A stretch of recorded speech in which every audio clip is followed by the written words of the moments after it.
इस फिल्म की शुरुआत होती है 1940 से। वर्ल्ड वॉर सेकेंड के बाद जब आर्मी के सोल्जर्स अपने घर वापस आ रहे होते हैं, उनका शिप जब डॉक्स पर उतरता है तो वहां पर सारे मैरिड सोल्जर्स की वाइफ उन्हें लेने के लिए आई होती हैं। हम यहाँ पर पॉल नाम के एक सोल्जर को देखते हैं। उसका फ्रेंड उसे कहता है कि क्या तुम्हें अपनी वाइफ का चेहरा याद भी है। उसका फ्रेंड उससे ये सवाल इसलिए पूछता है क्योंकि पॉल को शादी के अगले ही दिन वॉर पर जाना पड़ा था। जब वो डॉक्स पर पहुंचते हैं तो सभी सोल्जर्स की वाइफ उन्हें लेने के लिए आई होती हैं, पर पॉल की वाइफ पैटी वहां पर नहीं होती। उसका घर सैन फ्रांसिस्को में होता है। पॉल घर पहुंचकर अपनी वाइफ से पूछता है कि तुम मुझे लेने डॉक्स पर क्यों नहीं आई। वो उससे कहती है कि उसे इस बात का पता नहीं था कि वो आ रहा है, जबकि पॉल उसे हर रोज लेटर लिखता था। लेकिन पैटी ने एक वक्त के बाद उन लेटर्स को पढ़ना छोड़ दिया था और उसने उनको बिना पढ़े एक लॉकर में रख दिया था। इस बात से पॉल थोड़ा नाराज तो होता है, पर फिर वो सब कुछ भूलकर अपनी वाइफ के साथ खुशहाल जीवन जीना चाहता है। लेकिन पैटी पॉल से कहती है कि तुम चॉकलेट बेचने का अपना पुराना काम फिर से शुरू कर दो, और पॉल उसकी बात को मान लेता है और वो अगले ही दिन सैक्रामेंटो के लिए निकल जाता है जहां पर उसका काम है।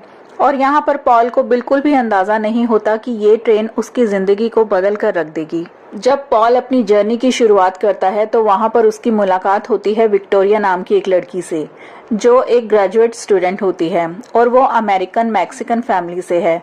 लेकिन तभी ट्रेन को एक झटका लगता है और पॉल विक्टोरिया के ऊपर गिर जाता है और उन दोनों की टिकट बदल जाती है और पॉल उसे सॉरी बोलकर अपनी सीट पर जाने लगता है। लेकिन उसी दौरान विक्टोरिया पॉल की आर्मी ड्रेस पर वॉमिट कर देती है। इसके बाद पॉल अगले स्टेशन पर उतर जाता है और एक बस में बैठ जाता है। वहां पर भी विक्टोरिया मौजूद होती है। पॉल यहाँ पर विक्टोरिया को देखकर काफी खुश होता है। विक्टोरिया भी उसे देखकर खुश हो जाती है, लेकिन जब बस चलने लगती है तो दो बदमाश उसमें चढ़ जाते हैं और विक्टोरिया को परेशान करने लगते हैं। लेकिन पॉल उन दोनों को मारकर उन्हें अच्छा सबक सिखाता है और उन दोनों को बस से बाहर निकाल दिया जाता है। पॉल अभी सैक्रामेंट पहुंचा भी नहीं था और उसके साथ ये सब हो गया, इसलिए पॉल पैदल ही सैक्रामेंट जाने का फैसला करता है। लेकिन वो कुछ ही दूर गया होता है तो विक्टोरिया उसे रास्ते में रोते हुए मिलती है। पॉल विक्टोरिया से पूछता है कि क्या हुआ। विक्टोरिया उसे बताती है कि वो प्रेग्नेंट है और ये बच्चा उसके प्रोफेसर का है और अब उसका प्रोफेसर उसके साथ नहीं है और उसकी फैमिली बहुत ज्यादा कंजर्वेटिव है। अगर वो बिना हस्बैंड के घर गई तो उसके फादर उसे जान से मार देंगे। लेकिन पॉल उससे कहता है कि वो तुम्हारे फादर हैं, वो तुम्हारी बात को जरूर समझेंगे। लेकिन विक्टोरिया कहती है कि ऐसा नहीं होगा। विक्टोरिया के लिए ये एक बहुत ही ज्यादा सीरियस सिचुएशन होती है। पॉल उसे एक आइडिया देता है कि वो उसका फेक पति बनकर उसके साथ उसके घर चलता है और एक दिन वहां पर रहकर अगले दिन चुपचाप वहां से निकल जाएगा, जिससे सबको ये लगेगा कि मैं तुम्हें छोड़कर चला गया हूँ और धीरे धीरे सब कुछ ठीक हो जाएगा, फिर तुम अपनी लाइफ जीना और मैं अपनी लाइफ। विक्टोरिया पहले तो इसके लिए मना करती है, लेकिन फिर वो सिचुएशन को देखकर हाँ बोल देती है और अब उसकी वजह से पॉल को जितनी प्रॉब्लम हो रही है वो उसके लिए पॉल को सॉरी बोलती है और आगे की हेल्प के लिए उसे थैंक यू कहती है। और फिर दोनों विक्टोरिया के घर की ओर चलने लगते हैं। विक्टोरिया के घर पहुंचने से पहले पॉल चॉकलेट के डब्बे में से उसे एक रिंग देता है और खुद भी एक रिंग पहन लेता है ताकि किसी को उन पर शक ना हो। फिर वो दोनों जब घर पहुंचते हैं तो जैसा कि विक्टोरिया ने पॉल को पहले ही बता दिया था, उसके फादर बहुत स्ट्रिक्ट होते हैं। वो विक्टोरिया को बिना बताए शादी करने के लिए बहुत ज्यादा डांटते हैं। उसकी डैड का नाम अल्बर्टो होता है। वो विक्टोरिया से कहते हैं कि तुमने अपने माता पिता और अपनी पूरी फैमिली का नाम खराब कर दिया।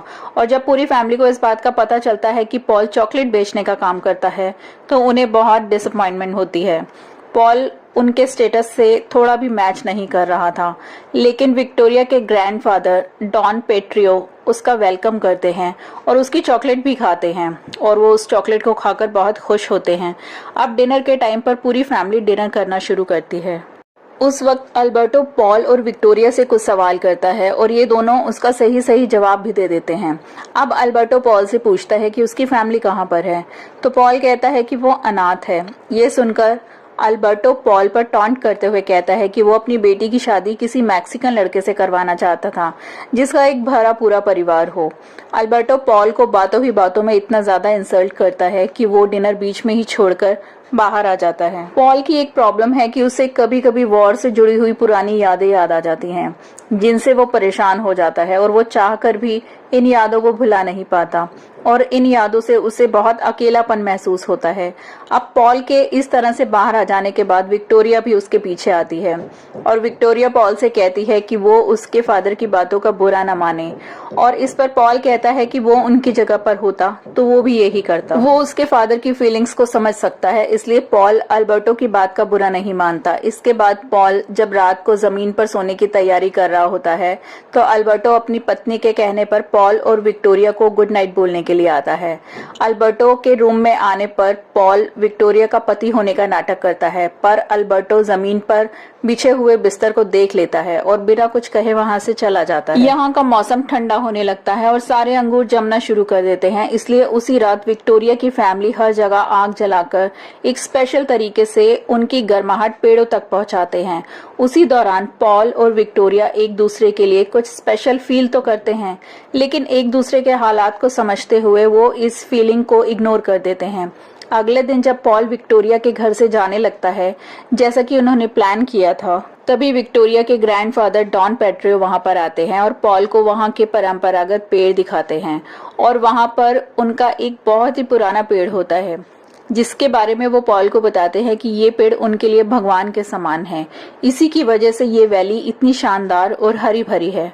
वो पॉल से कहते हैं कि आज रुक जाओ और कटाई में हमारी मदद करो, और उनके इतना इंसिस्ट करने पर पॉल उन्हें मना नहीं कर पाता और वहां पर रुक जाता है। जब विक्टोरिया पॉल को देखती है तो बहुत खुश होती है और पॉल पूरी फैमिली के साथ कटाई करना शुरू कर देता है तो उसे बहुत अच्छा लगता है। उनके साथ अंगूरों से वाइन बनाने में उसे बहुत मजा आता है। उस दिन पॉल बहुत खुश होता है। अंगूरों से वाइन बनाने के दौरान पॉल और विक्टोरिया एक दूसरे के बहुत क्लोज आ जाते हैं और एक पैशनेट किस करते हैं। पॉल उससे अपने प्यार का इजहार करता है, पर वो रिश्तों से बंधा हुआ है। इसके बाद पॉल वहां से जाने का फैसला कर लेता है, लेकिन तभी विक्टोरिया को पेन होना शुरू हो जाता है, इसलिए वो वहां पर थोड़ा और टाइम रुकने का फैसला करता है। विक्टोरिया उससे कहती है, क्या तुम पूरी लाइफ मेरे साथ नहीं रह सकते? लेकिन पॉल इस बात का जवाब नहीं दे पाता। वो खुद को बहुत ही बेबस फील करता है। फिर विक्टोरिया को लेकर अल्बर्टो के साथ उसकी आर्ग्यूमेंट हो जाती है। अल्बर्टो को ऐसा लग रहा था कि जैसे पॉल उसे विक्टोरिया से दूर कर रहा है। इस बहस के बाद पॉल वहां से जाने लगता है तो डॉन पेट्रियो उसे अपने साथ ब्रांडी पीने के लिए रोक लेते हैं और फिर उससे पूछते हैं कि विक्टोरिया उसके लिए कितनी इम्पोर्टेंट है। इसके बाद डॉन पेट्रियो की बात मानते हुए पॉल विक्टोरिया के घर गाते हुए जाता है, पर विक्टोरिया के घर के बाहर ना निकलने पर वो निराश होकर बहुत ही ज्यादा उदास हो जाता है। अगले दिन हार्वेस्ट फेस्टिवल के दौरान पॉल की मुलाकात विक्टोरिया से होती है। तब अल्बर्टो पॉल और विक्टोरिया की शादी सबके सामने अनाउंस कर देता है और कहता है कि फेस्टिवल के दौरान उनकी शादी फिर से की जाएगी। अब पॉल शादी के अनाउंसमेंट सुनकर अल्बर्टो को सच बताने की सोचता है, लेकिन विक्टोरिया उसे मना करती है और खुद सबको सच बताती है। अब हमें नजर आता है कि सब कुछ खत्म हो चुका है और अब दोनों अलग हो गए हैं। ये सब जानकर अल्बर्टो उन दोनों से बहुत ज्यादा गुस्सा और नाराज है। पॉल अपने घर सैन फ्रांसिस्को वापस चला जाता है। घर जाकर उसे पता चलता है कि पैटी का किसी और के साथ अफेयर चल रहा है। पैटी उससे कहती है कि वो उसे सब सच बताने ही वाली थी। अब पैटी पॉल से कहती है कि उसने अपनी शादी को यहीं पर खत्म करने का फैसला कर लिया है और डिवोर्स भी फाइल कर दिया है। फिर पॉल बिना कुछ बोले डिवोर्स के पेपर लेकर वहां से चला जाता है। पैटी को उसके लिए बहुत दुख होता है। उसे लगता है कि उसने पॉल को धोखा दिया है और इसके लिए वो पॉल को सॉरी कहती है। पॉल बिना गुस्सा किए चुपचाप वहां से चला जाता है क्योंकि वो अंदर से बहुत ज्यादा खुश होता है, क्योंकि वो भी यही चाहता था कि वो पैटी से अलग हो जाए। और इसके बाद पॉल सीधा विक्टोरिया से मिलने निकल जाता है और वहां अल्बर्टो विक्टोरिया को लेकर पॉल पर बहुत ही ज्यादा गुस्सा है। जब वो अल्बर्टो के सामने पहुंचता है तो वो चिल्लाते हुए पॉल से कहता है कि तुम यहाँ पर क्या करने आए हो। पॉल कहता है कि वो विक्टोरिया से प्यार करता है और अब वो मैरिड भी नहीं रहा। अल्बर्टो उससे कहता है कि तुम्हें पता है कि वो प्रेग्नेंट है और वो बच्चा तुम्हारा नहीं है, फिर भी तुम उससे प्यार करते हो। इन दोनों की आवाज को सुनकर बाकी घर वाले भी वहां पर आ जाते हैं। उसी दौरान अल्बर्टो पॉल पर एक लालटेन फेंक कर मारता है। वो लालटेन पॉल पर न लगकर पेड़ों पर जाकर लगती है और वहां तुरंत आग लग जाती है। सभी लोग आग बुझाने की बहुत कोशिश करते हैं, पर सुबह तक पूरी वैली जलकर खाक हो जाती है और इससे सब लोग बहुत ज्यादा दुखी हो जाते हैं। लेकिन तभी पॉल उस ट्रेडिशनल पौधे को उसकी जड़ समेत उखाड़ कर लाता है और अल्बर्टो को दे देता है। अल्बर्टो उसे देखकर बताता है कि ये पौधा अभी जिंदा है उसी समय सभी लोगों का दुख खुशी में बदल जाता है। उन्हें उनका जीवन वापस मिल गया था। अल्बर्टो उन सबसे माफी मांगता है और खुशी खुशी विक्टोरिया और पॉल का रिश्ता कबूल कर लेता है। थोड़े ही टाइम के बाद ये वैली फिर से हरी भरी हो जाती है और पॉल और विक्टोरिया साथ साथ खुशी से अपनी लाइफ स्पेंड करने लगते हैं और यहीं पर ये फिल्म खत्म हो जाती है।